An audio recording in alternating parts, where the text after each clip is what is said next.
Então, gravando, boa tarde a todas e a todos. Vamos dar início ao nosso último encontro do curso de extensão, atualização Mercosul e Agenda Contemporânea da Integração Regional. O tópico de hoje e a aula de hoje tem um objetivo de tentar sistematizar, de uma certa forma, os pontos que a gente trabalhou até a aula de hoje, ao longo do curso, e colocar dentro de um contexto de uma agenda pós-pandemia, como que a gente vai conseguir avaliar e pensar a agenda do Mercosul em meio a esse contexto de pandemia. Então, vou tentar trazer alguns dados sobre como o Mercosul se posicionou e como foi conduzido ao longo desse ano no que se refere ao enfrentamento da pandemia, e também sistematizar um pouco as principais conclusões, os principais pontos que a gente identificou ao longo do curso como uma agenda pós-Covid. Não necessariamente como juízo de mérito, essa é a agenda que o Mercosul deve ter e que ele deve priorizar. Acho que aqui não nos cabe tentar fazer esse tipo de posicionamento num processo desse, mas é simplesmente a gente saber que após esse processo a gente saber que agenda a gente tem na mesa. E isso é importante porque em meio a um processo de revisão de prioridades que passam os estados, passam as organizações internacionais, passam as organizações de integração regional, nós termos isso mais ou menos claro para o Mercosul, depois dessa imersão de quase 2 meses de Mercosul nesse nosso curso, a gente conseguir levantar desse aprofundamento, tendo claro um pouco qual é os temas que a gente tem na agenda e quais são os desafios que estão apresentados para o Mercosul. Tá bom? Que a gente, então, prevê trabalhar hoje em 2 etapas. Primeira parte, ver o Mercosul ao longo dessa pandemia da Covid, desde o início do ano, como que está sendo pensada, como está sendo trabalhada a integração regional no âmbito do bloco, que iniciativas o Mercosul levou adiante durante a pandemia, ao longo do primeiro semestre, como que foi concluído esse primeiro semestre de trabalho e como vem avançando a agenda ao longo da presidência pro tempore do Uruguai ao longo desse segundo semestre.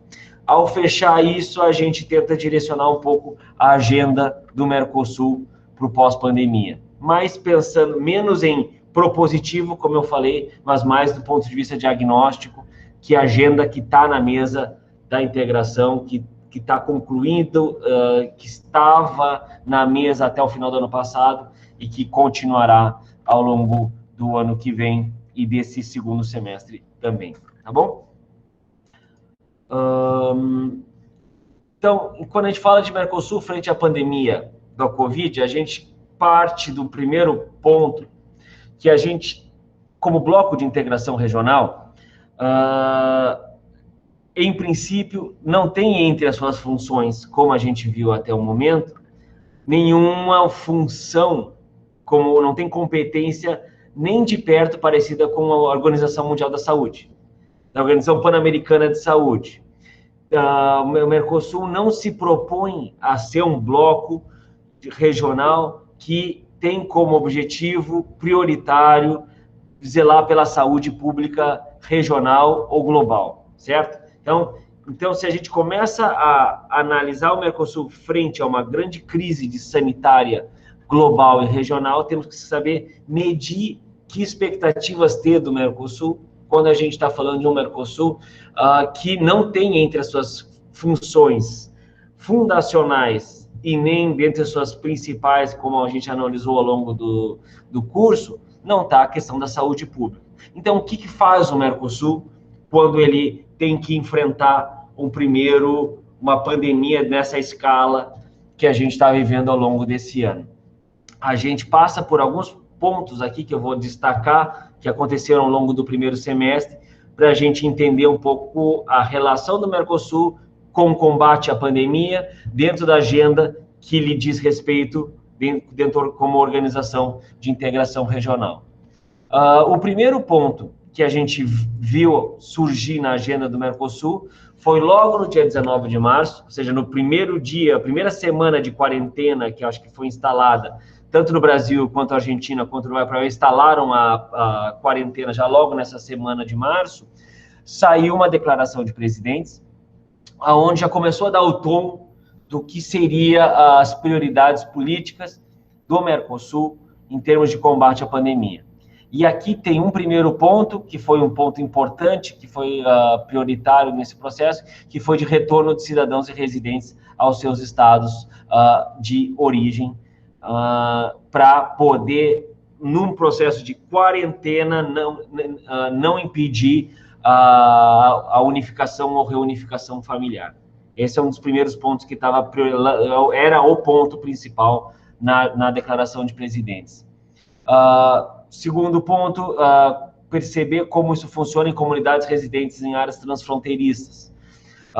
Tive uma experiência interessante semana passada, uma palestra para alunos e professores da Universidade Federal do Pampa, que é a universidade que está no extremo sul do Brasil, fronteira com o Uruguai, Santana do Livramento, e vários depoimentos de alunos e de professores que vivem ali na divisa Santana do Livramento, Rivera, Brasil-Uruguai, e estão vivendo uma enorme dificuldade de coexistência da lógica de quarentena de cidade, quarentenas nacionais, ou de fechamento de fronteiras, ao mesmo tempo que vive em zonas de fronteira.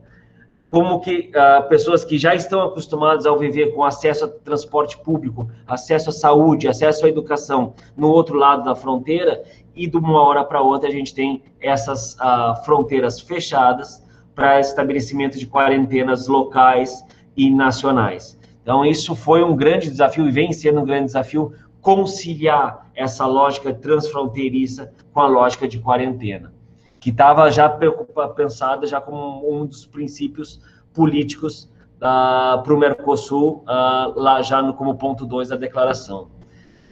A ideia de transparência, de notificação aos demais Estados-partes sobre medidas adotadas em zona de fronteira, e aqui a gente está falando de medidas mais em aspectos de controle aduaneiro e controle sanitário, era o ponto 3. Identificar a remoção de obstáculos comerciais aqui para a circulação de bens e serviços. O ponto 5, poder, do ponto de vista comercial, reduzir tarifas aplicadas a produtos e insumos, isso é pela política de medidas de abastecimento, que se chama.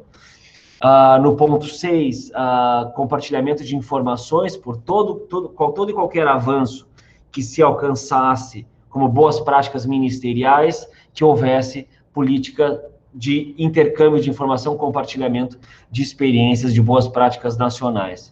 E, por fim, tentar convocar organizações multilaterais de crédito para ajudar a financiar todas as políticas de combate à pandemia. Então, a gente vê que é uma declaração presidencial que tenta abarcar muita coisa já logo no princípio, já se busca visualizar todo o impacto, prever os impactos que uma pandemia poderia ocasionar na região, desde a perspectiva de um processo de integração.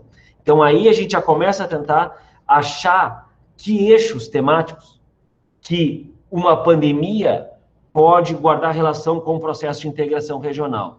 Então, a gente basicamente consegue identificar temas vinculados à circulação de pessoas, que é especialmente reunificação familiar e reunificação com seus territórios de origem, espaços de zonas de fronteira, ou localidades fronteiriças, como a gente chama também. A agenda de facilitação de comércio não sai do ponto, não sai da agenda quando a gente fala de integração ou de período de pandemia, pelo simples fato de que é necessário, nesse contexto, manter transparência, manter circulação, as medidas de fronteira foram durante um longo período, e isso nos releva acho que foi durante o período da SARS, em 2006, 2007, que a gente viu muito disso, e também agora na Covid, não foi tanto na América do Sul, mas na Europa, pontos de fronteira foram pontos que, pelo atraso de 48, 72 horas de cruzamento de fronteira, foram grandes pontos de foco de Covid. Então, a gente pensa que... E aí a gente tem caminhoneiros, funcionários aduaneiros, funcionários fiscais de aduana, que pelo sistema que não está pensado por uma lógica de facilitação de comércio, é um grande disseminador de vírus, grande disseminador de Covid nesse cruzamento de fronteira. Por isso, a importância da agenda de facilitação, inclusive durante o processo da Covid, tá? Durante o enfrentamento da Covid. O aspecto de medidas de abastecimento, que é uma agenda importante da Comissão de Comércio, que a gente vai mencionar aqui mais adiante. Intercâmbio de boas práticas, sempre uma lógica importante, tanto no nível ministerial, quanto no nível de boas práticas técnicas, né? E o financiamento de projetos regionais, que é hoje, pensar desde o início de março, a gente já está com quase 6, 7 ou 8 meses de pandemia assolando a região, é hoje o principal ponto de atuação do Mercosul como organização internacional na pandemia, que é o projeto FOSEM. Alguns que conhecem Mercosul já ouviram falar desse projeto, que foi aprovado no início desse ano. Foi em abril desse ano, a decisão do Conselho número 1 de 2020, que destinava recursos adicionais para o projeto de investigação, educação em biotecnologias aplicadas à saúde. Esse é um projeto que vem de 2011, um projeto que vem sendo mantido para tentar criar cooperação intra-regional em temas de saúde, de biotecnologia. Pelo lado brasileiro participa a Fiocruz, e no início desse ano foi destinado 16 milhões de dólares para políticas regionais de combate à pandemia oriundas de fundos regionais do Mercosul. Parece um valor menor, perto do tamanho do volume, mas aqui no Brasil, por exemplo, se deu muito alarde para uma política, para uma cooperação bilateral Estados Unidos-Brasil, onde houve um repasse de 1 milhão de dólares como forma de apoios norte-americanos dos Estados Unidos ao Brasil. Aqui a gente tem um outro tipo de estratégia com volume de quase 16 milhões de dólares, e a gente houve pouca repercussão em matéria de financiamento regional de combate à pandemia.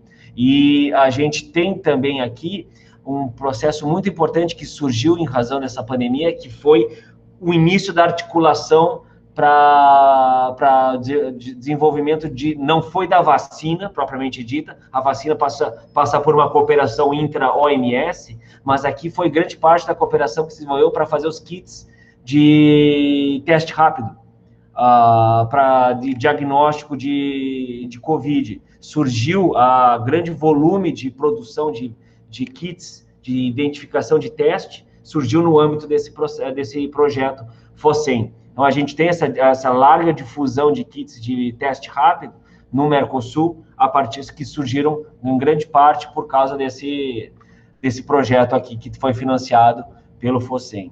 Tá? Por outro lado, a gente tem um volume importante de ações aqui, que também aconteceram em abril, que surgiram do âmbito da Comissão de Comércio do Mercosul, que são as chamadas medidas de abastecimento. Quando o Mercosul necessita temporariamente reduzir tarifas de importação para baratear, para reduzir custos de produção local, ele faz isso por meio de uma medida que se chama medidas de abastecimento dos mercados nacionais, que quem aprova é a Comissão de Comércio. Foram aprovadas 11 diretrizes, já logo em abril, para reduzir custos de importação de plástico, de isopor, de tecido tecido para fabricação de máscaras, elásticos, tudo isso foi reduzido em escala Mercosul, a tarifa externa comum foi reduzida em alguns produtos para facilitar a produção de fabricação de produtos destinados ao combate à Covid. Tá? Então, isso é importante a gente ver também uma articulação para reduzir custos nesse processo de importação de bens que são parte da escala de produção regional de combate à Covid. Por outro lado, aqui um elemento que a gente já repercutiu durante a aula de relacionamento externo, mas é bom resgatar, que durante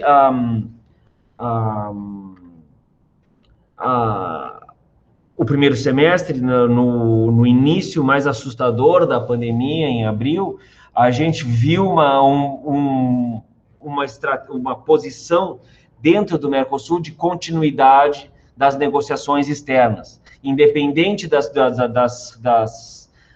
do impacto da pandemia, havia um posicionamento forte, digamos, das chancelarias de manter negociações externas em andamento, com um viés de que, ao sair da pandemia, ao sair das quarentenas nacionais e da pandemia global, o Mercosul poderia ter oportunidades comerciais já negociadas e aprovadas para mais facilmente sair, ou menos dificilmente sair, da crise econômica e da crise social causada pela pandemia. Essa era o discurso que fomentava em defesa, digamos, do impulso mais forte de negociações externas durante a pandemia. Por outro lado, a gente viu o grande papel da Argentina nesse processo foi tentar fazer um discurso contrário a isso, falando aqui eu destaquei alguns pontos, que é uma forma de afrontar a pandemia por meio da integração regional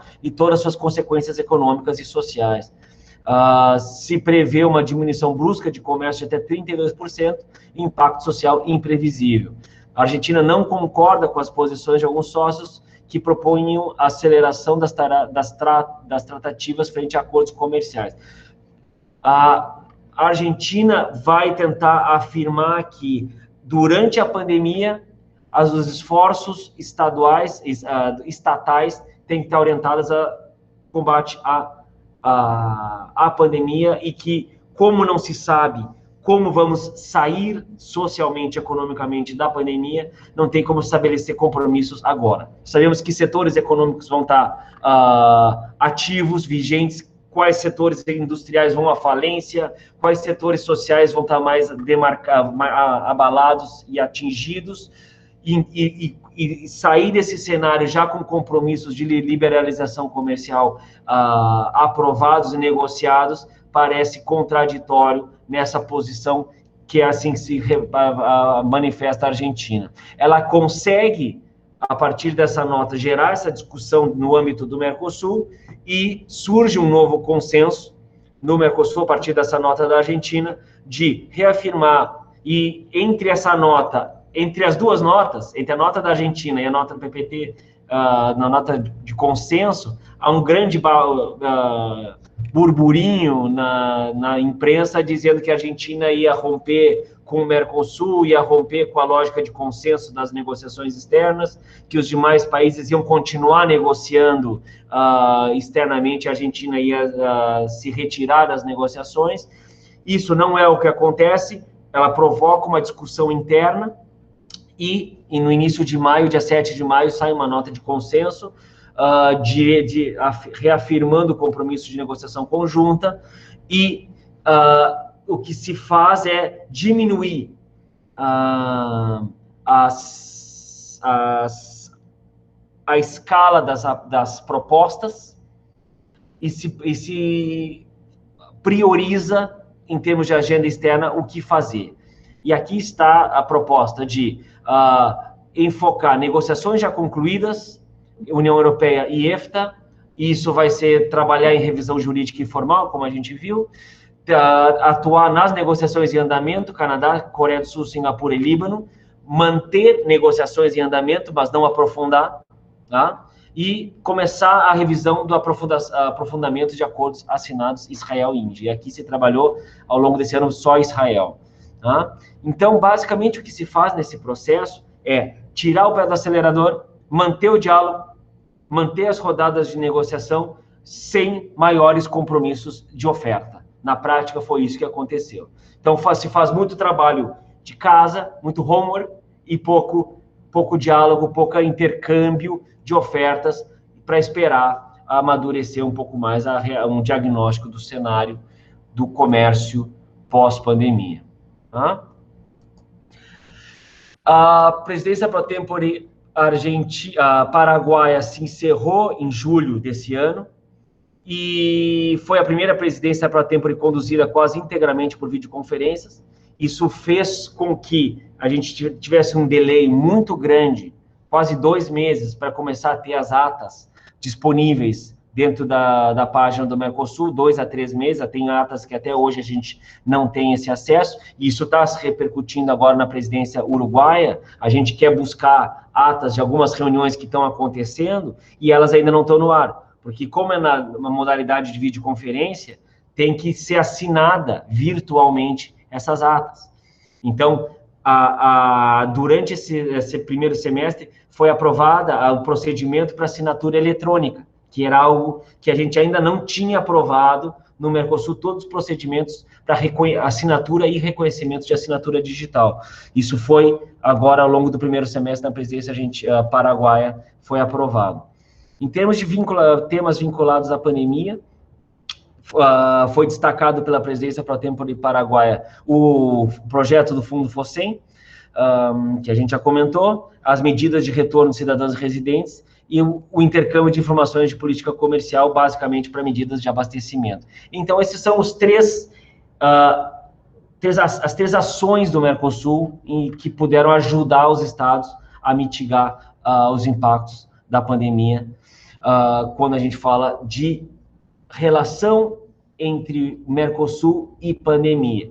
Tá? Mas teve agenda correndo por fora do aspecto da pandemia, que foi o relacionamento externo, que a gente já comentou, em menor medida do que se pretendia inicialmente, mas se manteve a agenda, houve negociações com a Aliança do Pacífico, com o Canadá e com Singapura e com a Coreia do Sul, e se está trabalhando com mais ênfase na revisão jurídica e formal do acordo com a União Europeia. Foi aprovado o procedimento de assinatura eletrônica e foi aprovado um ponto importante aqui, que fazia muito tempo que a gente não tinha no Mercosul, era a participação do setor privado. Agora, para o setor privado, se desde o início a gente falava de ausência de participação social, a gente vê agora um movimento de participação do setor privado nas negociações, que agora documenta e registra, começa a surgir um registro para que representantes do setor privado possam opinar sobre as tomadas de decisão de órgãos que tenham temáticas afins àquele setor privado específico. Isso é uma aprovação recente, isso é norma recente, então a gente tem que começar a acompanhar como isso vai ser implementado, os impactos disso e a dinâmica como isso vai ser levado adiante. Então, esse o tipo de cenário que a gente vê ao longo de um primeiro semestre, de um Mercosul tentando se manter ativo em meio a um processo de quarentena e a um processo de pandemia, e faz com que a gente pense, um ponto de vista que a relevância do Mercosul ao longo do período de Covid. Será que o Mercosul é uma organização que a gente tem que estar atento durante o processo de pandemia? Temos que estar olhando para outras organizações internacionais durante esse período? É mais importante ficar observando os avanços na Organização Mundial de Saúde? É mais importante ver a OPAS? É mais importante ver o processo de coordenação no âmbito da ONU? Para questões de fome, como agora foi recentemente laureado com o Nobel da Paz, um programa da ONU de combate à fome, e o Mercosul nesse contexto. Então, a ideia era a gente tentar fazer um sobrevoo, ao menos rápido, sobre como o Mercosul, dentro das suas competências, dentro das suas funções, dessas suas limitações de funções, se assim a gente pode dizer, quando a gente fala de combate a uma pandemia global, o que o Mercosul tem nas suas caixas de ferramentas de funções e de competências para atuar nesse processo. Então, a gente viu ele atuando em medidas de abastecimento, de circulação de pessoas e de fundo FOSEM. Não é pouco, mas não é muito. Então, a gente não vê uma organização que é inativa, mas, ao mesmo tempo, vê muito pouco atuação, muito pouco atuação concreta e incisiva nesse processo. Em termos de intercâmbio de informação, em termos de processo extra-Mercosul, onde a gente poderia ter muito mais diálogo intra-regional, política conjunta de vacinas, política conjunta de transferência de tecnologia, nós não estamos vendo nenhum tipo de avanço dentro da região para licenças compulsórias, por exemplo, em matéria de propriedade intelectual. A gente poderia estar desenvolvendo produtos de vacina, produtos de combate à pandemia de forma gratuita, reconhecer tecnologias alheias, estrangeiras. Nós não estamos avançando em nada em relação a isso. Tudo que se está fazendo é âmbito OMS. E isso, acho que, de uma certa forma, deixa bem clara, delimitada a lacântia, digamos assim, Ismael, qual é as funções e qual é o campo de atuação do Mercosul e qual não é. Então, quando a gente vai avaliar, vai criticar, vai avaliar, digamos, a agenda Mercosul durante o período da pandemia, é saber bem claro que funções ele está trabalhando. Deixa eu dar uma revisada aqui no chat, enquanto a gente faz um pause para a segunda parte. Marcos, poderia agrandar um pouco assim, Marcos. Deixa eu ver se melhora aqui, Laura.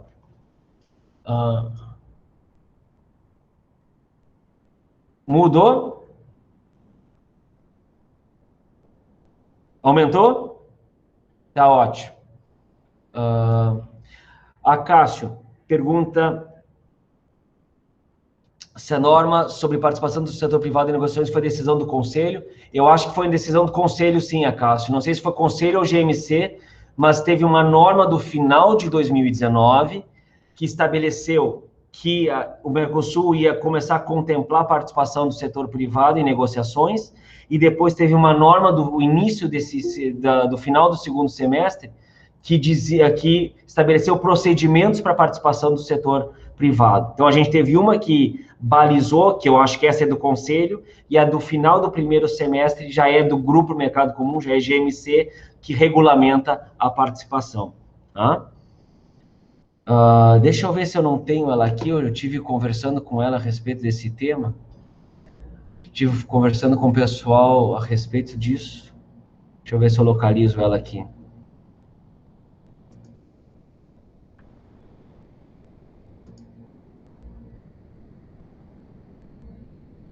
Um momentinho.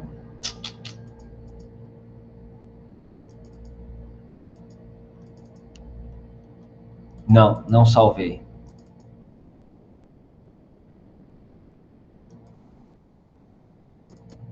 Mas tudo bem. Isso é fácil de encontrar. Laura, vamos ver. Uma pergunta, Marcos. Houve alguma decisão sobre recuperação na profissionalização da cadeia produtiva? Nada. Em matéria de integração produtiva, de cadeias, isso está tudo fora, por enquanto, da agenda. Acho que justamente por essa relação de esperar entender os impactos econômicos e produtivos. Na verdade, a gente está vendo um movimento menos facilitador, digamos, da integração produtiva por parte da Argentina. A Argentina tem dificultado muito as licenças automáticas de importação. Tem sido uma queixa muito grande, está aumentando a crise diplomática comercial, digamos, do Brasil com a Argentina, e também tem queixas do Paraguai e do Uruguai para entrar com mercadoria na Argentina, que a Argentina agora, outra vez, voltou com essa prática de licenças não automáticas de importação. Isso, ao invés de facilitar o processo de importação, começa a criar todas as condutas, avaliação a cada 30 dias, é necessário revisar se o bem é necessário, se não é um bem de escala que está dentro de uma política local, digamos, de desenvolvimento.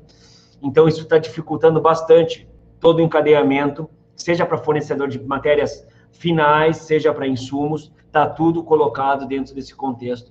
Então, a gente está vendo um movimento agora comercial por parte da Argentina, bastante protecionista durante essa escala, que condiz com a posição extra-bloco, também agora, ela também está repercutindo isso na escala intra-bloco, que é mais um daqueles efeitos do nacionalismo econômico, digamos, que a gente vai ver agora no intra-Mercosul.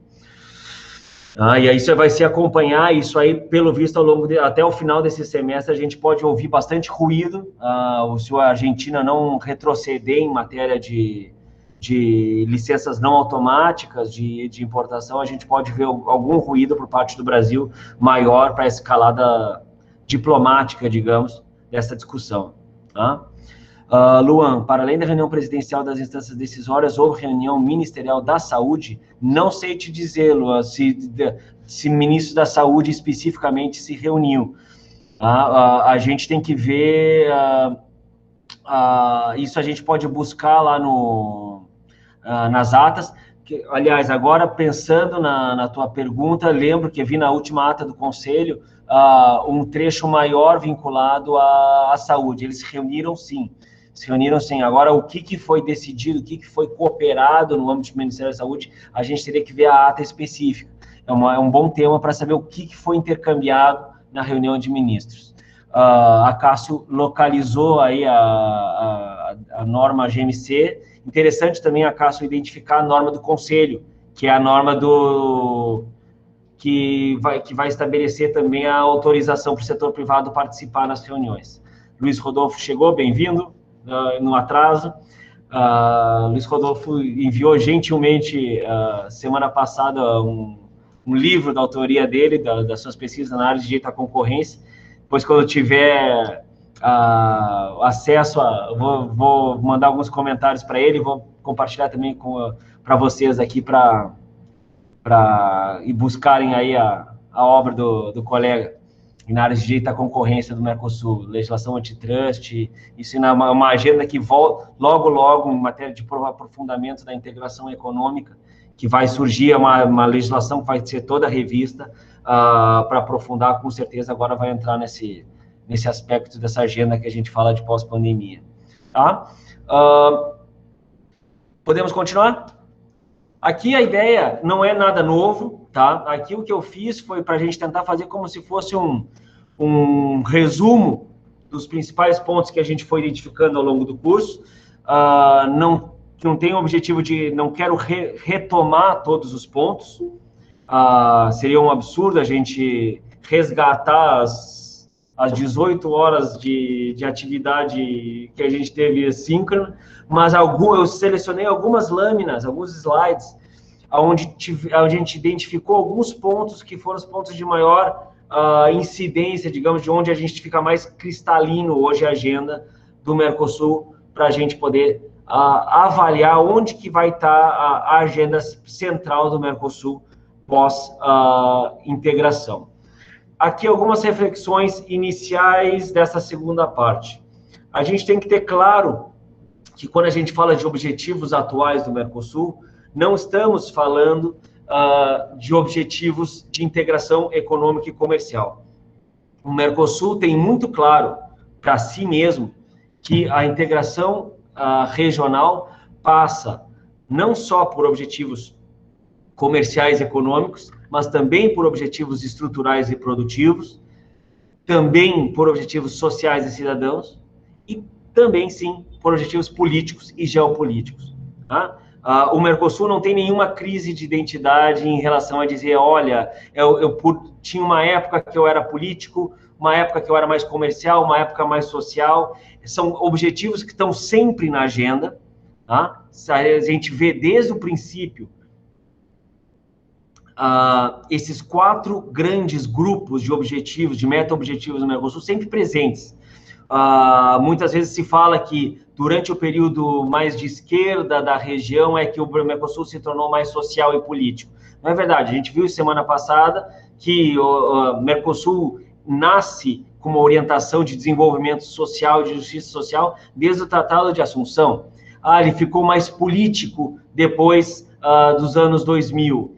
Ele encarou compromisso político desde a suspensão do Paraguai em 96, 97, 98. Então, a cláusula democrática é um objetivo político do Mercosul, e isso é dos anos 90. Então, a gente é muito difícil achar credibilidade nesses tipos de selos, de críticas, de tentar dizer isso é dos anos 90, isso é dos anos 2000, isso é da onda liberal, isso é da ala do período mais progressista, ou tal. O Mercosul tem uma certa linearidade nos seus objetivos que permite a ele atuar em todas essas escalas. Obviamente, o que acontece é mais ênfase em um que em outro, durante determinado período, como a gente está vendo agora, durante o período desse último ano de pandemia, como a pergunta da Laura, houve algum tipo de trabalho na área de integração produtiva, de integração estrutural? Não. Mas isso não significa que saiu do radar, que saiu dos seus objetivos. Não é prioritário naquele processo. Então, é muito mais a questão de prioridades dentre os objetivos do que ser um objetivo novo, ou atual, ou atrasado. Tá? Então, o Mercosul trabalha com esse conjunto de objetivos, quase que desde sua fundação com todos, e a gente está chegando a 30 anos de integração com um acervo de objetivos bastante rico. Tá? São múltiplas agendas da integração, como a gente já deu, acho que o foco do curso foi esse, a gente entender que a integração é multidimensional e que os objetivos que se busca pela integração são complexos, e aí, complexos do ponto de vista metodológico, do termo, de uma visão de Edgar Morin e de quem seja, que trabalha a ótica de que complexidade é a mateia de que é necessário atuações transversais, atuações intersetoriais para conseguir serem alcançados. Circulação de pessoas passa por uma visão de migrações, passa por visão de educação, de trabalho, de saúde, de Polícia Federal. Então, não dá para nortear circulação de pessoas por uma única visão, um único setor nesse trabalho. E o Mercosul tem isso muito claro, e por isso as decisões são longas, são lentas, e a gente vê muita participação intersetorial na construção das políticas. Obviamente, em algumas decisões há maior peso de um setor do que outro, isso é natural pelo jogo de forças. Em algum momento vai ter umas forças mais dominantes que vão fazer uma política de viés mais liberalizante em termos de circulação de pessoas. Em outras épocas vai ser mais restritiva, mais securitária, mas a gente tem muitas vezes as políticas sendo construídas por esse olhar de complexidade e de uma necessidade de atuação transversal e intersetorial para que essas agendas de trabalho sejam bem sucedidamente alcançadas. Tá? Aqui, acho que um ponto fundamental que é reflexo disso é quando a gente viu a questão da estrutura institucional. A ideia de uma organização internacional com quase 400 reuniões por semestre, mais de 300 órgãos, tanto decisórios quanto derivados, participando nesse processo, é um contexto institucional e jurídico muito amplo, e profundamente enraizado dentro das estruturas dos estados. Conhecendo e dialogando com quem trabalha dentro das capitais e dentro dos ministérios, a gente entende que o Mercosul já não é mais, faz muitos anos, monopólio das chancelarias. Ele é um bloco que tem todo um processo de tomada de decisão e de difusão das suas agendas dentro de cada um dos ministérios, de cada andar, de cada ministério. A gente tem um responsável, o Mercosul, para cada um dos temas, e isso faz com que a gente perceba que o enraizamento das agendas Mercosul dentro das administrações públicas nacionais é muito forte, é muito enraizado, e é muito difícil não ter o interlocutor Mercosul dentro de cada ministério fim, Para falar sobre Mercosul dentro do Ministério da Educação, há muitos especialistas de longa data que não precisa falar com alguém da chancelaria. Muito pelo contrário. Se tu for perguntar para alguém da chancelaria sobre integração educativa, ele vai ter muito pouco a te dizer. Tá? Se for buscar sobre migrações, a gente vai falar com o pessoal da chancelaria, do Itamaraty, eles vão ter muito pouco a nos explicar sobre como está o estado da integração migratória no Mercosul. Vai a Polícia Federal, vai a Migrações, vai a todas as diferentes vertentes dos fluxos migratórios, pelo trabalho, pela educação, que a gente vai conseguir encontrar muito mais espaço nesse processo. Então, é esse que eu quero dizer com esse contexto institucional profundo. A capacidade de diálogo, de interlocução com muitos setores e muitos ministérios simultaneamente, para entender um Mercosul de 30 anos de enraizamento, digamos, dentro dos nossos estados. E isso faz com que a gente perceba uma construção, digamos, de certa forma,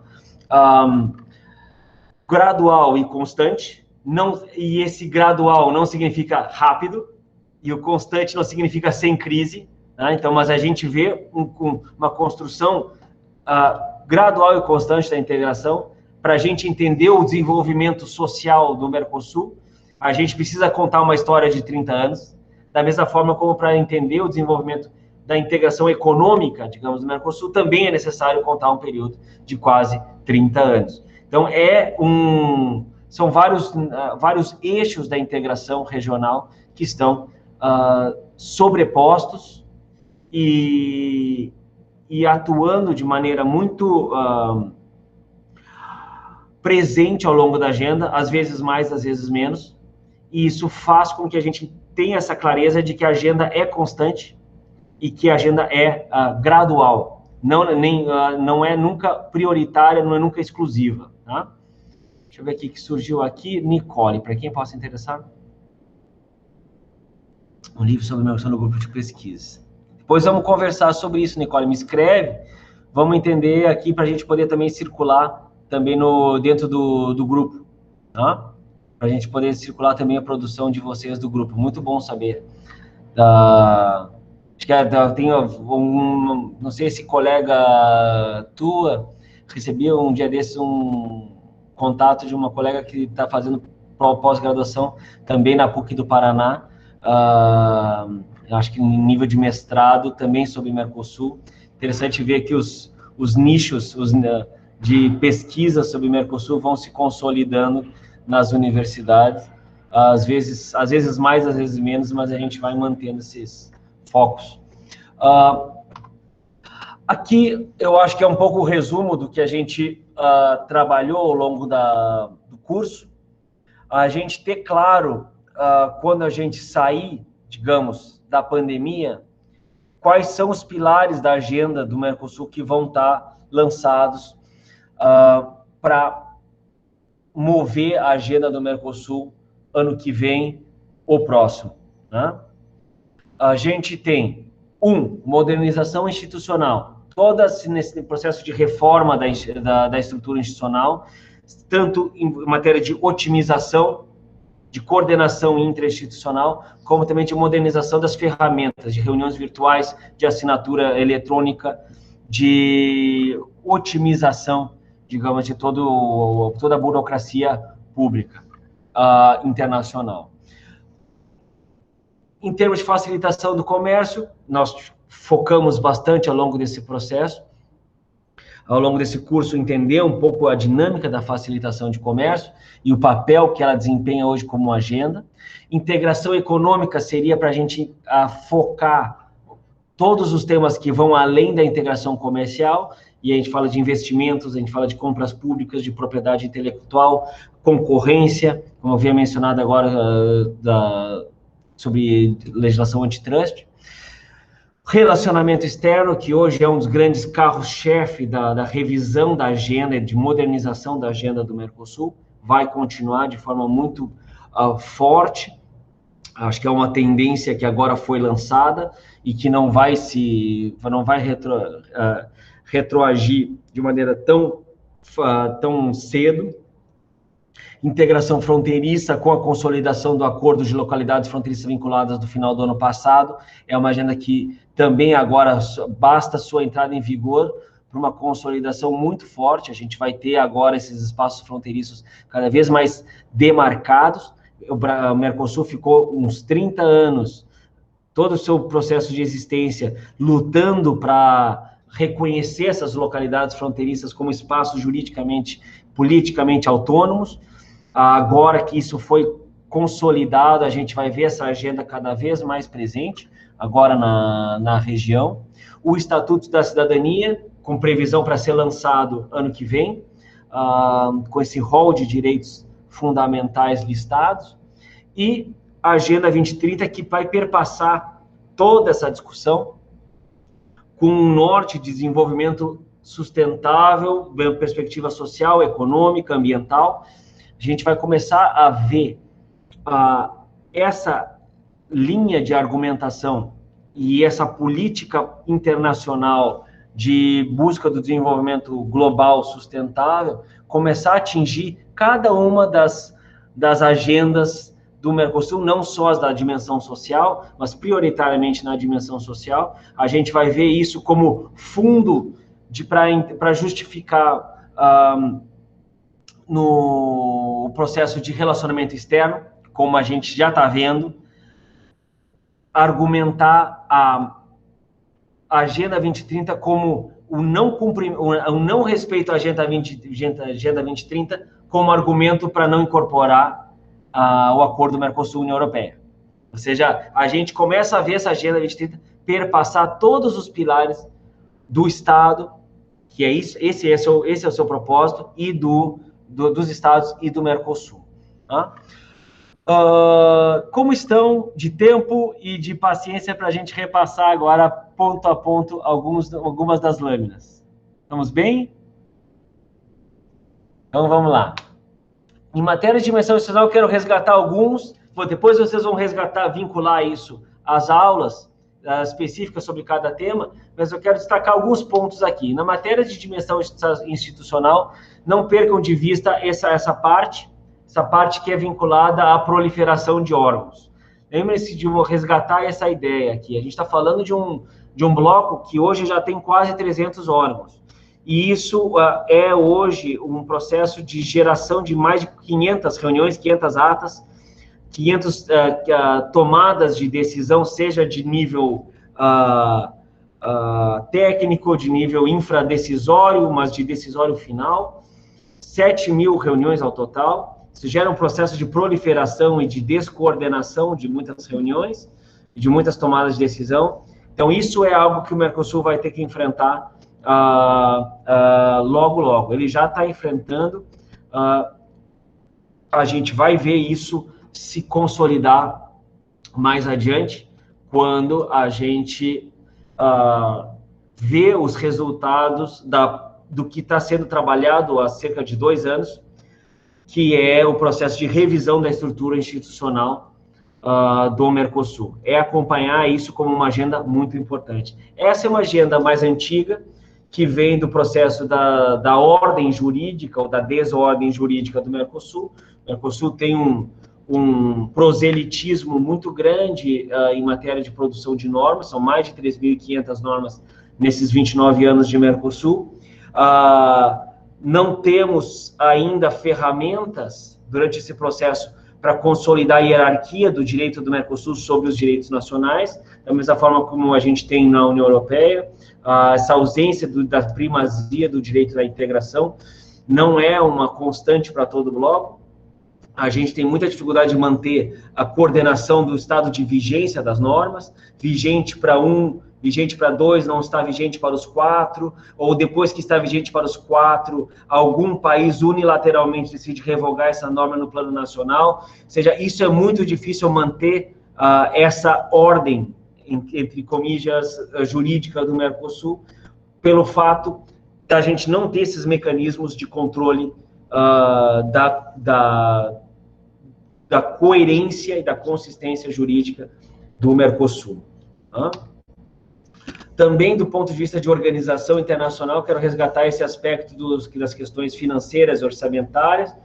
Ao longo de muitos anos se discutia a dificuldade de criar um orçamento único do Mercosul, isso foi recentemente aprovado no ano passado, então agora a gente vai ver um novo formato de debate do orçamento do Mercosul, onde a gente vai consolidar os orçamentos do Mercosul, que antes o Brasil aprovava um orçamento para a Secretaria do Mercosul, um orçamento para o TPR, um orçamento para o Instituto Social, um orçamento para o PPDH, um orçamento para o FOSEM. Agora ele vai aprovar como um pacote único dentro do orçamento do Mercosul, dentro do orçamento brasileiro, como uma rúbrica única dentro do orçamento.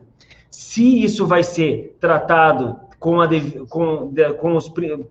base nos princípios devidos, da publicidade, da transparência, um debate nacional sobre o quanto o Brasil deve prever no seu orçamento para fins Mercosul ou não, se isso vai ser um debate público ou não, é um outro nível de discussão que aí tem que ser dado a partir daquela lógica da administração pública global, dos princípios administrativos vigentes também para a organização internacional, que isso tem que ser dado também em escala regional. Em matéria de agenda digital, a gente falou também de avanços recentes, para o Mercosul se transformar em um bloco digitalmente mais atualizado, o Mercosul 4.0. Aqui falta pensar em quanto investir para essa estrutura virar uma estrutura mais moderna, uma página de internet mais bem atualizada, capacitar os recursos humanos para estarem mais bem instrumentados nisso, que cada país e nos suas capitais tenham mais tecnologia para fazer videoconferências virtuais. Isso parece uma coisa absurda de imaginar, mas a gente vivenciou isso de maneira muito brutal dentro da secretaria, tentava fazer reuniões até o ano passado por Skype, e ainda usava velhas ferramentas Skype, pessoas não sabiam administrar o software. A gente está aprendendo muito dessas coisas da marra, mas como organização internacional e como administração pública regional, é inconcebível que isso ainda exista, pessoas que não tenham funcionários públicos regionais que não tenham habilitação e competência e capacitação para esse tipo de desafio em matéria de gestão regional, né? E também a questão da convergência digital na região, reconhecer automaticamente os sistemas de vídeo. Nosso governo optou por usar Zoom, nosso governo optou por usar Google Meets, nosso governo optou por usar Zoom. E aí, então, qual que a gente vai utilizar? Não sei, é política de Estado. Como que a gente faz para trabalhar isso? E acontece a mesma coisa com assinatura digital. O mecanismo de reconhecimento de assinatura digital é com token, é com senha, um é mais seguro, outro é menos seguro. O Mercosul conseguiu, finalmente, destravar isso do ponto de vista jurídico, normativo, reconheceu o sistema de videoconferências como válido e reconheceu as assinaturas digitais no âmbito da estrutura do Mercosul. Agora é ver isso ser implementado e ganhar realmente essa confiança. E como que a gente vai poder medir isso? No funcionamento da organização internacional. Acho que aí a gente vai ver as atas devidamente assinadas digitalmente, a gente vai ver mais dinâmica, isso vai gerar menos custo para a organização internacional, não precisa mais viajar todo esse aparelho, todo esse grupo de burocratas, tanto de chancelarias, quanto de ministérios, quanto de apoio a reuniões, circulando regionalmente para conduzir essas reuniões. A cada presidência, 300, 400 reuniões presenciais, é um gasto e é um volume de investimento estatal que hoje, pelo como a gente está vendo ao longo da pandemia, é muito defasado, é muito desnecessário em termos de finalidade do bloco. Poderia ser um orçamento destinado para muitos outros aspectos da integração que não para essas diárias, para as reuniões e para esses deslocamentos, para as passagens, para conduzir reuniões presenciais. Aqui, aquele elemento que eu tinha comentado como marco teórico, que pode ser interessante para aqueles que querem estudar e continuar aprofundando o Mercosul enquanto organização internacional, a lógica de um direito administrativo global, da administração pública global, que princípios constitucionais que a gente olha para dentro dos nossos estados, que também devem ser aplicados para enxergar as organizações internacionais, não só o Mercosul, mas todas as organizações internacionais, vista pela lente dos princípios da administração pública, princípios da eficiência, da legalidade, da impessoalidade, da publicidade, da primazia do interesse público. Isso sempre é fundamental quando a gente começa a tentar enxergar aspectos muito precisos agora da integração regional. É necessário dar mais accountability, dar mais capacidade de apropriação social e apropriação pública, tanto setores privados, setores de movimentos sociais da sociedade civil, mais pertencentes ao bloco, mais apropriados, digamos, do bloco regional. Como que a gente poderia ver essa perspectiva sendo aplicada sobre o sistema decisório do Mercosul, sobre o processo legislativo, sobre o orçamento público e sobre participação social e agora sobre participação privada. Tá? Então, aqui a gente tem uma nova linha de condução para a gente tentar analisar a organização internacional a partir dessas lentes. Tá?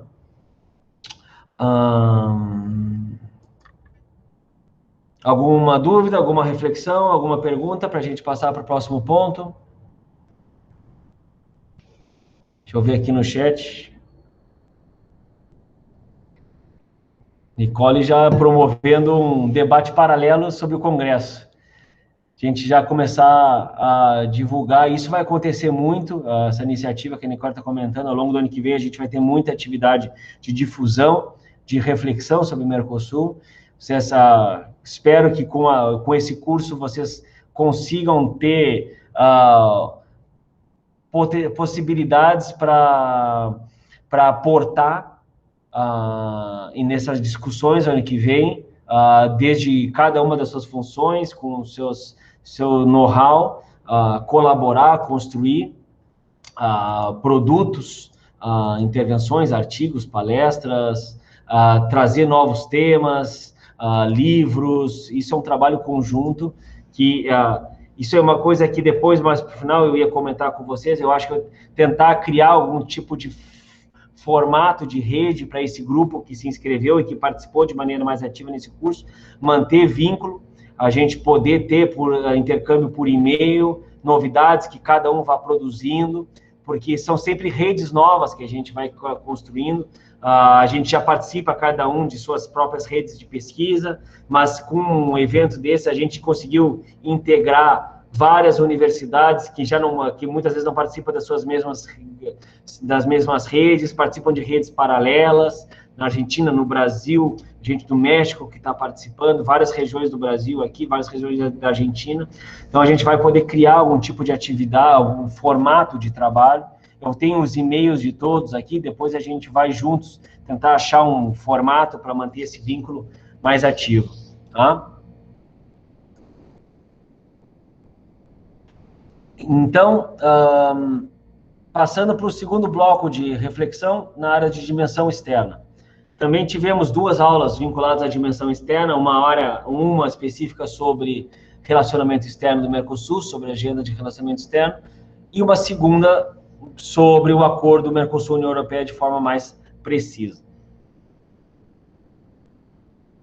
O que dessas 2 aulas a gente consegue tirar de maneira mais específica para a gente refletir para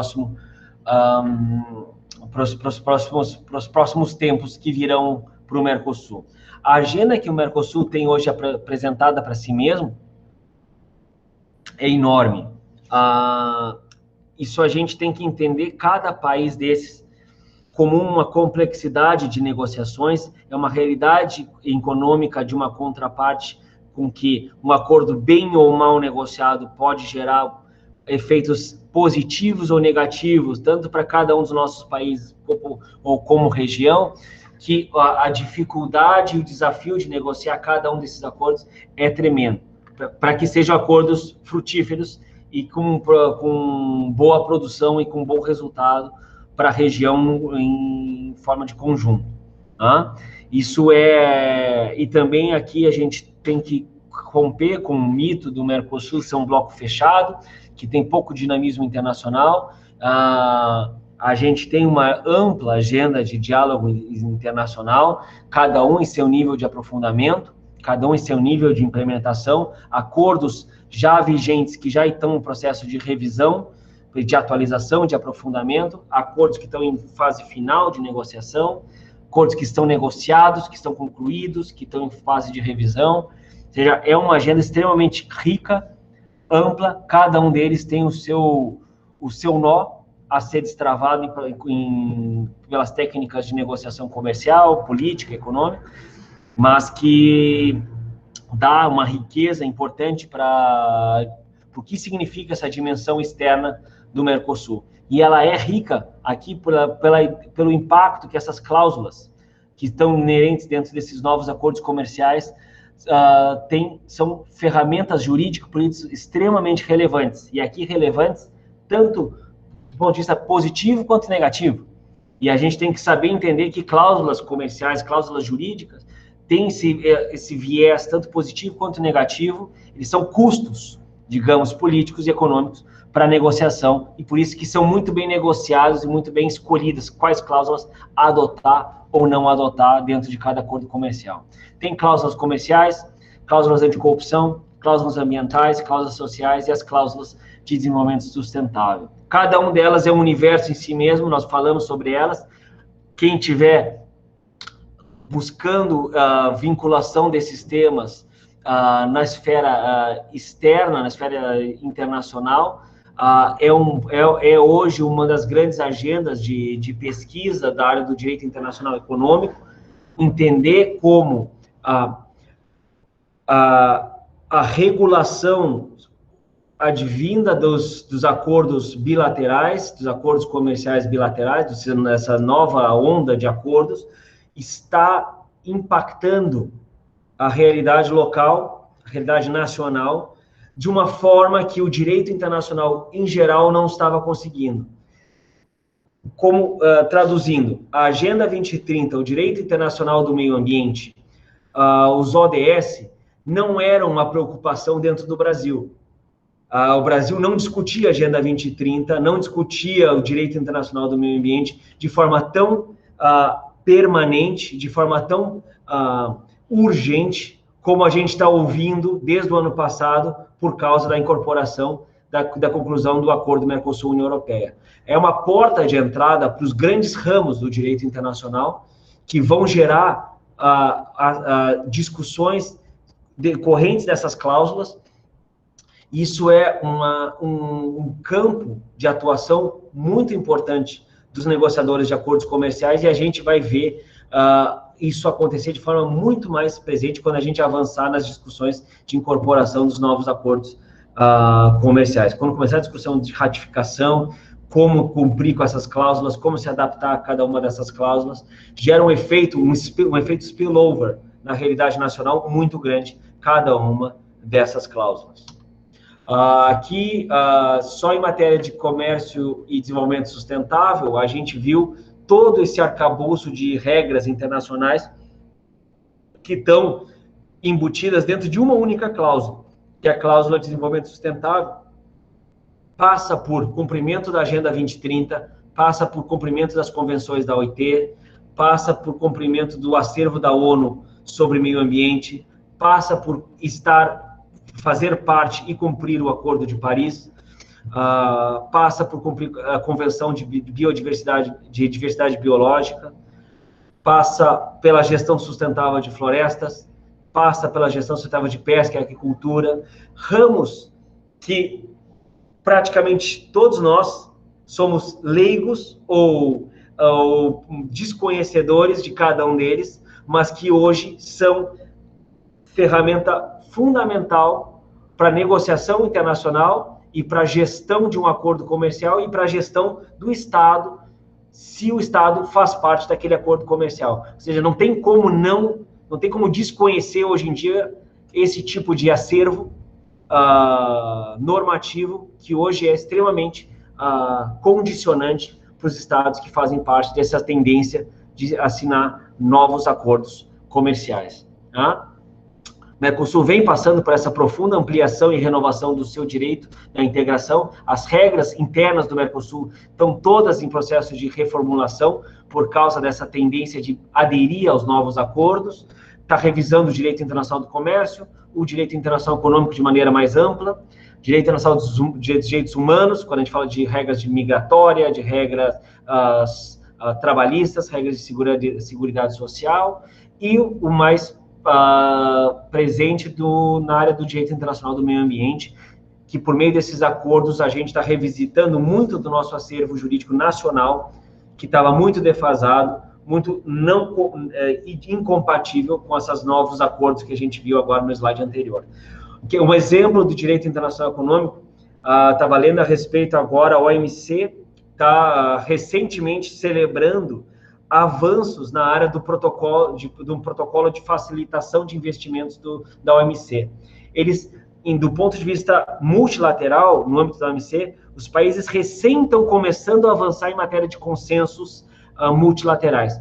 O Mercosul aprovou esse acordo em 2017. O Mercosul já tem um protocolo intra-Mercosul de facilitação de investimentos que vai entrar em vigor mês que vem, agora em novembro.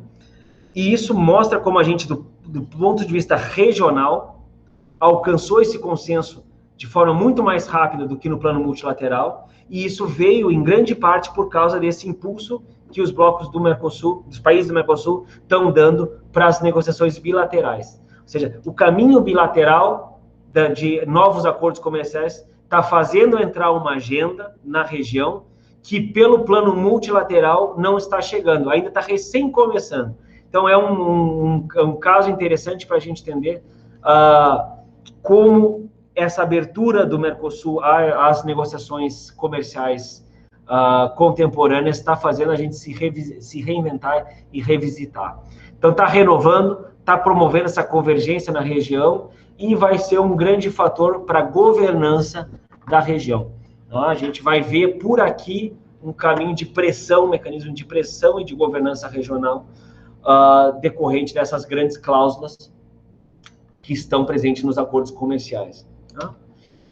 Aqui um itinerário de análise do acordo Mercosul-União Europeia, que serve para o acordo Mercosul-União Europeia, mas que sirva para vocês analisar cada um dos demais acordos. Teve um colega que me escreveu dizendo que estava estudando especificamente o acordo Mercosul-Canadá, e eu dizia para ele que essa raciocínio que a gente usou aqui para o acordo Mercosul-União Europeia serve também para o acordo Mercosul-Canadá. Quando a gente fala o acordo com o Canadá é bom para o Mercosul, peraí, vamos destrinchar, vamos ter a capacidade crítica, analítica, científica de destrinchar. Cada vez que a gente faz uma pergunta dessa, a gente se perguntar de forma específica qual o universo que a gente está tentando avaliar. É Mercosul? É nacional? E se é nacional, qual país? Se é Brasil, por exemplo, Brasil, é possível dizer que é bom para o Brasil de maneira geral? Ou quando a gente fala que é bom para o Brasil, a gente está falando de uma série de atores e interesses que estão envolvidos nessa negociação. É bom para o governo? Ou se é bom para o governo, quais ramos dentro do governo? É bom para a chancelaria? É bom para alguns dos ministérios que vão sofrer algum tipo de impacto maior? Dentro dos setores privados, é bom para o setor privado ou para qual setor dentro do setor privado, qual ramo dentro do setor privado? A mesma discussão dentro dos setores sociais, isso é importante, tem um bom impacto social, é possível dizer isso? Ou é para alguns ramos, para alguns sindicatos, para algumas categorias profissionais, ou para outras não? Para a sociedade civil como um todo? Se algumas ONGs vão ser favoráveis, outras ONGs vão ser contrárias?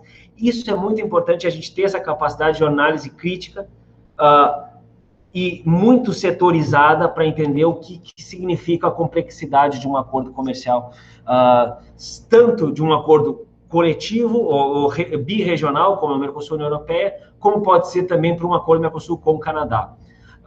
Tá? E isso, entendido que ele é um acordo que tem muitos setores e muitos interesses envolvidos dentro dele, a gente vai entender, do ponto de vista do mérito, entender também uma série de variáveis para entender se ele é bom. Ele é bom do ponto de vista econômico, bom do ponto de vista social, do ponto de vista da sustentabilidade ambiental. Ele muitas vezes pode ser um acordo que vai gerar muito fluxo de investimento, mas pouco fluxo de comércio. Como analisar isso? O que é mais importante hoje para a região? Aumentar o volume de exportações ou atrair o número de investimentos? Isso são decisões que os governos estão tomando, estão buscando priorizar, e a gente conversando, a gente buscava justamente tentar, acho que foi nessa palestra da semana passada, onde a gente tentava justamente chegar a alguma conclusão a respeito disso. Quando a gente comentou na aula da União Europeia, a gente falava que tanto a União Internacional, a União de Indústrias Argentinas, a UIA, quanto a CNI, a Confederação Nacional de Indústria, tiveram muito pouca participação na reta final do acordo Mercosul-União Europeia. Talvez isso esteja tentando mostrar que, no fundo, agora, os principais interesses agora dentro do Mercosul não seja ganho de produção industrial. Talvez a elite industrial do Mercosul não seja mais o grande player do Mercosul. Talvez agora esses acordos não sejam para favorecer indústria e agronegócio. Talvez seja para atração realmente de investimentos. Talvez seja para captação de recursos, para a gente modernizar muito das nossas plantas industriais, plantas de investimentos, de produção. Talvez a gente esteja vivendo um momento onde a gente esteja vendo uma reconversão de quais são os grandes players, quais são os grandes atores que vão ditar hoje as prioridades, os grandes lobistas da integração regional. Isso é especulação, mas pode ser uma leitura interessante de tirar a partir dessa posição secundária que as nossas indústrias estão tendo agora no fechamento dos grandes acordos comerciais internacionais. Em matéria social, a gente está vendo também a discussão, acho que é uma discussão que está acontecendo muito aquém do que merece, que é o impacto social dos acordos do Acordo Mercosul-União Europeia, como que isso vai impactar em matéria de saúde, em matéria de emprego, bens que a gente vai começar a importar que podem ter um impacto sobre a saúde muito grande, podem, muitas vezes, aberturas comerciais que dizimam, digamos, categorias profissionais, indústrias que fecham, indústrias que se modernizam e passam a desempregar muita gente por causa da modernização tecnológica. Como que a gente está analisando e se preparando para cada um desses impactos, ou não estamos nos preparando. Isso também é muito importante avaliar acordo a acordo. E o aspecto da sustentabilidade, que é uma nova variável. Aqui eu trouxe 2 elementos da sustentabilidade que a gente está ouvindo discutir um pouco mais agora na realidade brasileira. Apareceu nos debates eleitorais da presidência dos Estados Unidos, a discussão sobre maltrato às florestas no Brasil, pode gerar boicotes econômicos. A gente está ouvindo também discussão no Parlamento Europeu falar sobre as queimadas nas florestas e genocídio de comunidades indígenas como elemento para não incorporar o acordo Mercosul-União Europeia. Ou seja, são temas que agora estão na agenda e não vão sair mais da agenda, e isso graças a esse novo formato de acordos comerciais que trazem para dentro dele toda essa complexidade de temas, tanto econômicos quanto sociais, quanto de sustentabilidade ambiental. Tá? E isso, então, é uma proposta de matriz de análise para vocês levarem adiante quando forem analisar acordos comerciais ou acordos internacionais que o Brasil e o Mercosul fazem parte. Do ponto de vista da dimensão econômica e comercial, aqui a gente não perder de vista quais são os grandes temas da integração econômica do Mercosul. Cada um deles tem os seus desafios, a gente analisou eles mais em profundidade no início do curso, mas aqui focar os temas mais recentes da dimensão comercial e econômica. Não esqueçam que a gente analisou em cada um deles tem um impacto interno muito grande, modifica toda a nossa forma de conduta como Estado perante em matéria de inserção internacional, muda as diretrizes de inserção econômica internacional do Brasil e da região como um todo. A ótica da facilitação do comércio agora elimina toda a discussão sobre tarifas, começa a tratar do ponto de vista de logística, de economia digital, de fronteiras digitais, de aduanas digitais, de processos de importação e exportação muito mais integrados do ponto de vista de sistemas.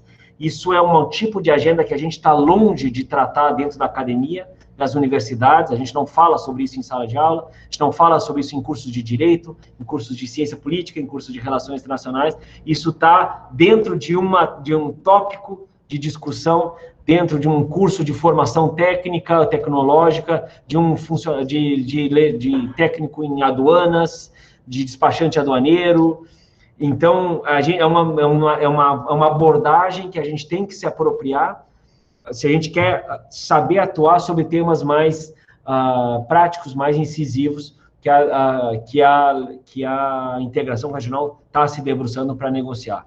Mesma coisa em relação a investimentos, em relação a compras governamentais, pessoas que são altamente especialistas em licitações, entender como funciona a lógica de compras públicas, entender isso do ponto de vista de plataforma de inserção regional, inserção internacional, que interesses a comunidade internacional tem sobre o sistema de compras públicas brasileira. O Brasil, um Estado, um grande comprador público internacional, ou nacional, e que agora é um grande comprador público internacional. A gente abriu o sistema de compras públicas para atores internacionais, dependendo do setor, e agora está aberto em todos os setores que estão negociados para o Mercosul. Isso vai mudar muito a realidade da região e do país, do nosso país especialmente, quando a gente começar a ver prestadores de serviços, vencedores de licitações de fora do Brasil. Então, entender esses novos temas, e aqui, basicamente, eu trouxe outras vezes os temas de facilitação de comércio que estão na agenda do Mercosul, para que se familiarizem aqueles que queiram entrar na agenda de facilitação de comércio. Esse aqui é o menu, digamos, dos temas precisos e mais pontuais que estão sendo negociados dentro da agenda do Mercosul, que vale a pena conhecer para aqueles que querem trabalhar algum tema da integração econômica e de facilitação de comércio de forma um pouco mais concreta, que está atuando basicamente na agenda, na temática de facilitação de comércio. Algumas das reflexões que a gente tinha trabalhado na aula específica, é um tema que está em alta, é um tema que está proporcionando todo o processo de modernização do Estado, está eliminando grandes ranços da nossa cultura de administração pública, eliminando os selos, as cópias, o papel timbrado, o envio de documentos digitalizados. Agora a gente está superando isso para trabalhando dentro de sistemas informáticos. Isso é fundamental para um país que quer se inserir internacionalmente dentro de um outro código de conduta, outra linguagem, que vai proporcionar outro tipo de dinamismo para a sua inserção internacional. E aqui a gente não fala, aqui dentro de facilitação de comércio, mas isso se aplica também para a dimensão social, como a gente falou na aula passada, intercâmbio de informação migratória, intercâmbio de informação sobre formação educacional, intercâmbio de informação sobre seguridade social. A gente está usando ferramentas informáticas para intercâmbio de informação para a pessoa que trabalhou na Argentina, quer se aposentar no Uruguai e é de nacionalidade brasileira. Isso não pode funcionar mais por envio de documentos físicos, originais, com reconhecimento de tradução e de reconhecimento de selos. Isso está ultrapassado, isso está ainda vigente na cultura da administração pública argentina, uruguaia, brasileira e paraguaia. E a gente está caminhando por isso, em direção a isso. Começa pela agenda de facilitação de comércio, mas está também permeando grande parte das mudanças de cultura de Estado. Eu acho que é isso para a gente poder finalizar em matéria de dimensão econômica e comercial e finalizar com a dimensão social e cidadã. Acho que isso aqui nos sintetiza um pouco o que a gente enfocou na aula passada. A gente tem 3 grandes pilares da dimensão social, para quem vai trabalhar a dimensão social do Mercosul, a gente não perder de foco o Estatuto da Cidadania, o de cima, o PEAS, o Plano Estratégico de Ação Social, que são os nossos mini ODS da região, e a Declaração Sociolaboral, que é o grande uniformizador de direitos sociolaborais do Mercosul. Todos eles arraigados e articulados agora e influenciados pela Agenda 2030, com os Objetivos de Desenvolvimento Sustentável, que tocam, bem ou mal, em maior ou menor medida, todos os temas que estão na agenda da dimensão social da integração do Mercosul. Sobre a dimensão social, não perder de vista essa linearidade histórica que o Mercosul tem como condição fundacional a dimensão social. Justiça social é um tema, um conceito que está lá no documento de inauguração de Constituição do Mercosul. A gente viveu um período, tanto durante o período neoliberal quanto o período progressista da integração, uma forte afirmação dos princípios sociais da integração, ou seja, a dimensão social é fruto de uma construção dos 2 períodos do pêndulo da integração, que isso não deixe dúvidas em relação a tentar ideologizar, digamos, o Mercosul e a dimensão social. Isso é uma dimensão que está por em cima, digamos, das etapas ideológicas da integração. Durante um período curto e intenso de produção de instituições regionais de viés social, onde a gente viu a criação da UPS, do Instituto Social, do IPPDH, e de 2010 para cá, todo o processo de consolidação dos direitos sociais fundamentais, basicamente ao redor do Estatuto da Cidadania e do PS. De 2015 para cá, a gente viu uma forte influência da Agenda 2030, permeando toda essa discussão da dimensão social. O IPPDH começou a usar como lupa os ODS, o Instituto Social usando como lupa os ODS, todos os órgãos ministeriais começaram a olhar para a sua atuação perante o Mercosul e a agenda do Mercosul através da Agenda 2030. Resgatar um pouco os elementos do plano de ação para a conformação do Estatuto, que é hoje o carro-chefe da dimensão social, pensando no ano que vem, ter todas essas dimensões, todos esses elementos conformados em matéria de Estatuto da Cidadania. Aqui uma síntese dos principais acordos, vocês não devem conseguir ler por estarem muito pequenos, mas a gente vê em várias dimensões dos direitos humanos e dos direitos sociais fundamentais, os grandes acordos que o Mercosul já tem hoje aprovados, e quase todos vigentes, alguns em processo de entrada em vigor, em matéria de migrações, em matéria de fronteiras, em matéria de documentação, em matéria de cooperação consular, de trabalho e de seguridade social, de educação e de defesa do consumidor. Alguns exemplos que a gente percebe como a gente tem um grande número de acordos internacionais, de tratados internacionais que hoje vão ancorar o Estatuto da Cidadania quando ele for aprovado e lançado no ano que vem, quando o Mercosul completar seus 30 anos.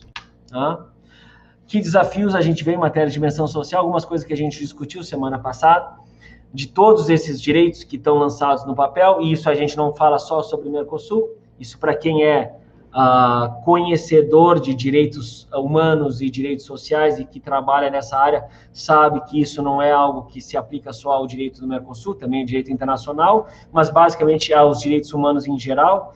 A grande dificuldade de ver eles serem concretizados. Então, concretização de direitos é sempre um desafio para quem está trabalhando com direitos sociais, direitos humanos, direitos fundamentais. Como assegurar-se que esses direitos estão sendo concretizados, é uma agenda de pesquisa muito importante, uma agenda de trabalho muito importante, seja na academia, seja como sociedade civil, ver se as políticas públicas nacionais estão agindo de maneira a consolidar ou de maneira a fragilizar a dimensão do Mercosul. É sempre também uma lupa de trabalho para vocês terem como norte no nas pesquisas e no campo de ação de vocês, e também trazer um pouco de análise quantitativa para esse processo, que é começar a tentar pegar o hábito de medir, fazer mensuração dessas conquistas na área da dimensão social. Como começar a revelar números, como achar os indicadores que interessem para avaliar e medir o sucesso ou fracasso de cada um dos pilares da dimensão social do Mercosul, e a gente pode pensar em indicadores de circulação de pessoas, de circulação em zonas de fronteira, circulação em matéria de circulação de educação, em diminuição do tráfico de menores, diminuição do tráfico de mulheres, tudo isso trabalhando a partir de dados, de indicadores que vão nos dar apropriação quantitativa, digamos, de todos esses elementos da dimensão social do Mercosul. E finalizar com o Estatuto, aqui para a gente pensar que,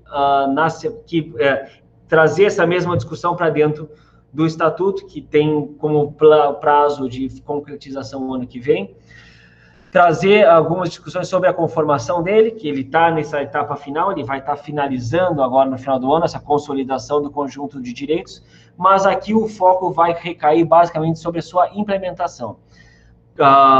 Tudo isso que eu estava falando antes também vai se aplicar a cada um desses direitos específicos. Como eles estão sendo implementados, se estão ou não estão sendo implementados, se as normas estão devidamente ratificadas, a norma foi aprovada e está lá numa gaveta dentro do Congresso Nacional, que tipo de mobilização fazer para essa norma ser tirada do cajón e ser devidamente ratificada e colocada em prática, e fazer esse monitoramento desses direitos fundamentais que vão surgir do Estatuto, tanto por um viés quantitativo, a gente começar a gerar esses indicadores de segmento, quanto qualitativo, fazer análises mais de fundo para entender todos os pilares da integração social que vão estar transparecendo dentro do Estatuto da Cidadania e aqueles que não estão dentro do Estatuto da Cidadania que deverão ingressar.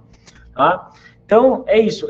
A ideia foi tentar resgatar hoje os temas mais pontuais da discussão dessas últimas 7 encontros, e com o de hoje, o 8º, para tentar trazer um pouco a vivência desse último ano de pandemia. Não sei o quanto a gente conseguiria resgatar isso tudo em um período, acho que é por isso mesmo que o objetivo foi fazer um curso longo, em detalhe, com mais profundidade, para vocês poderem não só sobrevoar os principais temas do Mercosul, mas já ter 1, 2, 3 passos dentro de cada um dos temas da agenda. Para aqueles que queriam um sobrevoo simples, foi extremamente cansativo.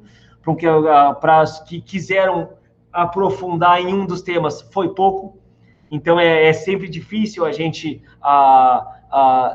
dar o devido peso para cada um, mas isso acontece com qualquer atividade acadêmica que a gente se propõe a fazer. A gente sabe que cada um tem que percorrer o seu próprio caminho. Vocês têm aí agora portas abertas, um caminho mais aberto, mais com linhas mais claras para vocês poderem aprofundar com a medida do interesse de cada um de vocês.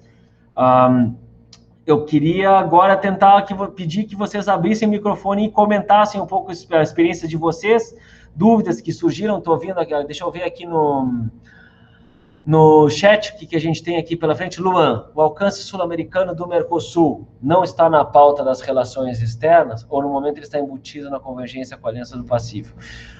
Luan, esse é um ponto que está sim na agenda, mas o Mercosul nunca tratou a ideia de relacionamento com a Aliança do Pacífico. Isso é um ponto muito delicado do ponto de vista diplomático. O Mercosul não fala que é um Mercosul se expandindo quando ele fala de relação com a Aliança do Pacífico. Ele fala de um relacionamento birregional, onde os dois se relacionam de maneira soberana, mas não é o Mercosul se expandindo e dominando. Entende? É outro tipo de análise, mas sim, quando a gente olha para os acordos que estão hoje estruturando o relacionamento Mercosul e Atlântico-Pacífico, são todos acordos Mercosul ampliado, o acordo de... não vou entrar para exemplificar todos, mas são quase todas as negociações que se deram no âmbito da LAD, onde é Mercosul ampliado, e é com base neles que a gente vai ver hoje o relacionamento com a Aliança Pacífico. E sim, está na agenda, inclusive revisando agora essa última ata do Conselho do Mercado Comum, eles enalteceram muito as reuniões que aconteceram ao longo do primeiro semestre entre Mercosul e Aliança do Pacífico, ao longo do primeiro semestre. Então, está na agenda, não saiu do radar a discussão com a Aliança do Pacífico para sedimentar essa vinculação birregional. Tá? Luan, além dos setores econômicos do país, também perguntaram, o acordo é bom para qual das regiões dos países? Ótimo. Se a gente traz para dentro de uma escala subnacional, avaliar impactos, tipo, quem vai, em termos de setor econômico, vai ser só do setor sudeste, do setor nordeste, para o Brasil, que tem essa escala continental, como começar a descobrir que setores, que regiões do país, acho que na Argentina isso é ainda mais nítido, quando a gente fala da grande dominância do impacto social e econômico que tem só sobre a região da capital. A Argentina tem mais de metade da população, se não me engano, Laura, mais da metade da população concentrada na grande Buenos Aires. Então, na capital é metade da população, na grande capital é mais da metade, e isso a gente está falando de uma escala regional enorme, que a gente não vê, então, representada na discussão com uma discussão Mercosul-União Europeia. Toda a metade sul da Argentina não sofre nenhum impacto, ou não tem nenhuma relevância quando a gente está discutindo Mercosul-União Europeia. Então, como agregar essa dimensão subnacional que o Luan provoca é extremamente interessante para pensar os impactos subnacionais de cada acordo. Nicole agradecendo, Mariane agradecendo. Bom, a ideia era essa, não é tanto agradecer, mas ouvir um pouco o quanto isso repercutiu para cada um de vocês em matéria de pesquisa, quanto agregou, quanto a gente pode dimensionar. Não sei se teremos tempo para isso, se vocês estão com coragem e energia para isso, mas é para a gente poder fazer um momentinho de encerramento. Boa. Deixa eu ligar o microfone aqui. Por favor, é com vocês agora. Vou inaugurar, então. Eu sei que todo mundo quer falar alguma coisa. Vocês me avisem se ficar ruim, porque eu não estou com a internet muito boa aqui, está um pouco instável, tá? Podem me interromper, por favor. Mas eu queria fazer um comentário. Primeiro, né, claro, agradecer muito, achei muito produtivo, Marcos. Eu me formei em Relações Internacionais, né, na graduação, e no mestrado eu estou estudando Ciência Política. Então, eu acabei deixando um pouco de lado a dimensão internacional, mas não o meu interesse, assim, né? Então, o curso, ele serviu muito para atualização mesmo, assim, eu acho que a proposta foi bem alcançada, Marcos, mas também, assim, eu consegui fazer outras reflexões no sentido de integrar uma agenda de discussão internacional nas nossas próprias pesquisas e de dimensões nacionais. Assim, eu estou estudando implementação de políticas públicas na área de segurança alimentar, né? E eu acho que vários pontos, assim, nas nossas discussões aqui, né, das suas apresentações, assim, Marcos, me fizeram refletir no sentido de integrar, do quanto a gente não integra, né, uma dimensão de discussão regional, assim, do nível de discussão de Mercosul nas nossas pesquisas de políticas nacionais, e que eu acho que tem um espaço de pesquisa grande, assim, que a gente deixa de abordar, de aprofundar os nossos estudos, inclusive de valorizar, né, eu acho, a integração regional, porque até do meu tempo de estágio no Mercosul e do meu tempo de estudar a integração regional na graduação, a gente sentia muito isso, assim, enquanto integracionista, né, de uma desvalorização muito grande, de uma descrença muito grande, e eu acho que se a gente conseguisse avançar no sentido de incluir nas nossas próprias pesquisas de políticas nacionais os avanços, né, na temática, em matéria regional, já seria, assim, uma evolução muito grande, né, para enriquecer as nossas pesquisas, para valorizar a produção, que é extensa, assim, eu, mesmo que tenha estudado um pouquinho de Mercosul, né, muitas coisas nessas aulas aqui de atualização eu não sabia da estrutura tão grande, tão enraizada. Então, é bem interessante, eu acho, realmente abriu assim, minha visão mesmo sobre o Mercosul e pensar em possibilidades de pesquisa, assim. Que bom. Doutorado, enfim. Isso que tu falou sobre políticas públicas é muito importante, porque, especialmente na área alimentar, com certeza, cavocando um pouco mais a fundo, tu vai encontrar muitas diretrizes ONU, muitas diretrizes internacionais para guiar a formulação da política pública de natureza de segurança alimentar. Não o Brasil não está inventando por inspiração própria como fazer política pública de segurança alimentar. Tem uma série de princípios internacionais que vão estar regendo as decisões governamentais para esse processo, e acordos que estão instalados. É que a gente precisa permitir que a gente transnacionalize, digamos, a nossa visão sobre o governo, sobre a administração pública, sobre políticas públicas, a gente perceber a influência entre o nacional e o internacional, que estão largamente superados, e agora isso que fique mais presente na tua visão e na visão de todos, é um elemento importante. Isso é transnacionalização, digamos, do direito, do Estado e dessas políticas públicas. Que bom, Andressa, que bom. Sim, é verdade. Eu acho que a gente também tem que valorizar a porta de entrada para esse transnacionalismo, o Mercosul, assim, né? Colocar as discussões do Mercosul como essa porta de entrada para ver o transnacional, né? Também. A gente sempre vai para a ONU e tudo, e não... É isso. Obrigado, Andressa. Cássio? Eu queria agradecer o professor aí pelo curso. Acho que as discussões foram bem aprofundadas, assim, essa experiência, né, do professor na secretaria eu achei muito interessante, e uma das coisas que me fez pensar, assim, com esse seu olhar prático, né, da coisa do dia a dia, e olhar da academia, né, que eu sou mestrando em ciência política na UFPR, e estou estudando no Mercosul dentro do Núcleo de Pesquisa em Relações Internacionais, o NEP, que a gente tem na UFPR aqui.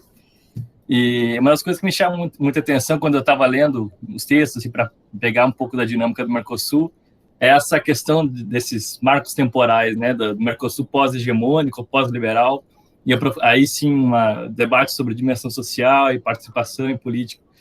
E essa visão, indo para os documentos, eu comecei a achar meio estranho, né, porque você vê essas menções sobre a dimensão social e participação já em documentos anteriores, né, dos anos 2000, né, nos anos 90, no próprio Tratado de Assunção.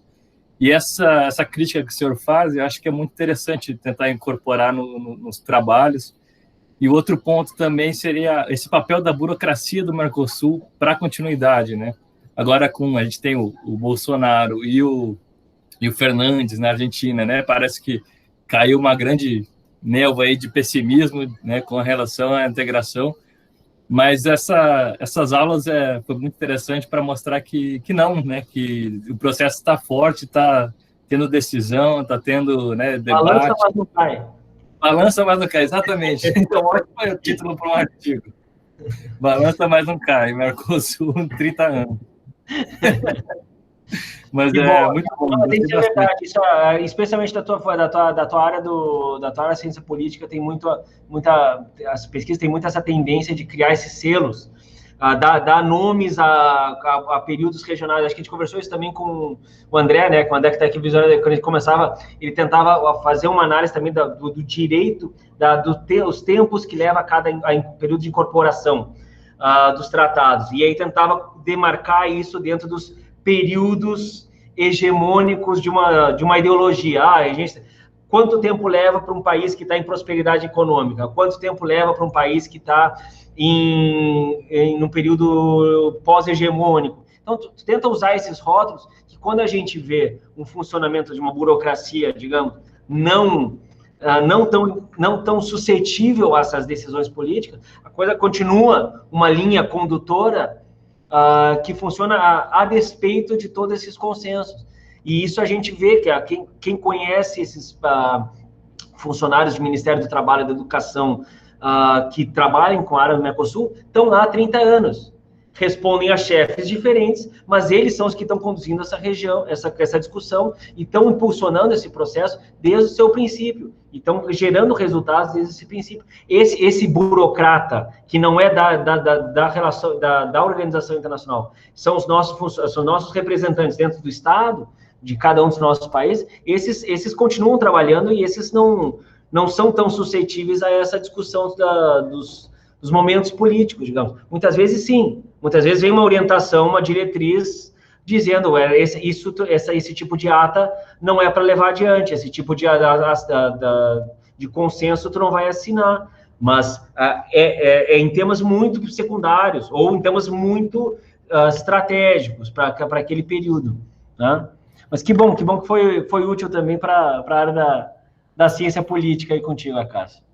Vou incorporar isso. Estou tentando aí o doutorado, tentei incorporar essas discussões no projeto, né? E vamos ver se vai dar certo. Que bom. Eu já estou incorporando na dissertação, agora vamos ver se vai dar certo no doutorado. Muito bom. Mas muito obrigado, professor. Muito bom, a gente fica em contato. Claro. Marcos y todos, ¿qué tal?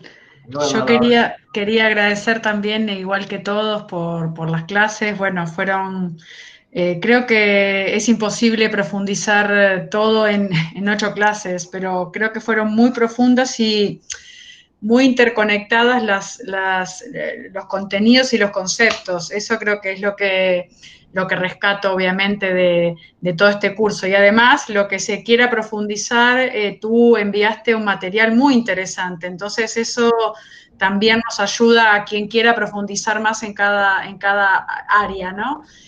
A mí siempre, como última cuestión que quería comentar, a mí siempre lo que me preocupa es lo que tú dijiste al final, ¿no? ¿Cuánto de Mercosur se conoce en la propia sociedad civil, ¿no? Creo que ese es uno de los grandes déficits, o quizá, a lo mejor para no ponerlos en términos de déficit o negativos, ¿no?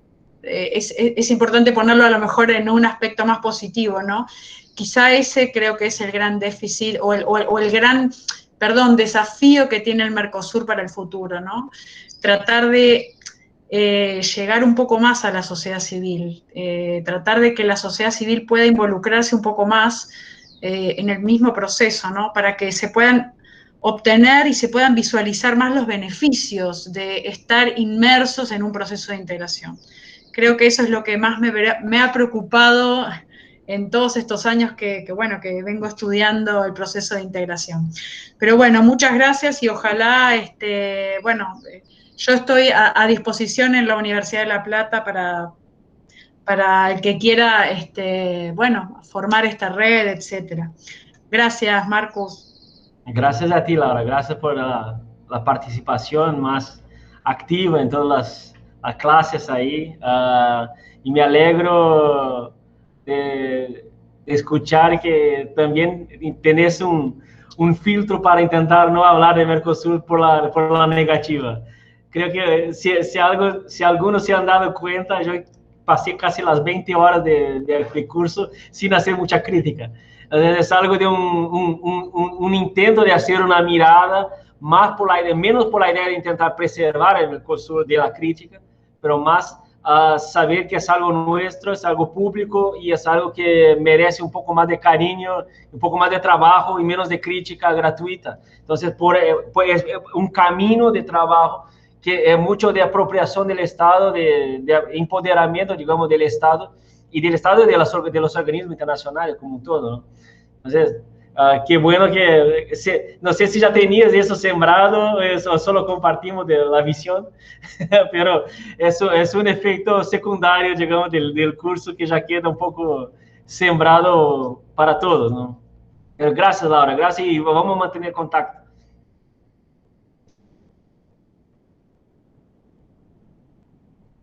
Hola, Marcus. Sebastián. ¿Qué tal? Voy a dejar mi portugués, yo en realidad soy argentino, así que bueno, quiero agradecer porque la verdad, como funcionario de la Cancillería, no diplomático, ¿no? Pero como funcionario civil de la Cancillería Argentina, no salir del ámbito académico y de la discusión académica sirve mucho para el trabajo cotidiano.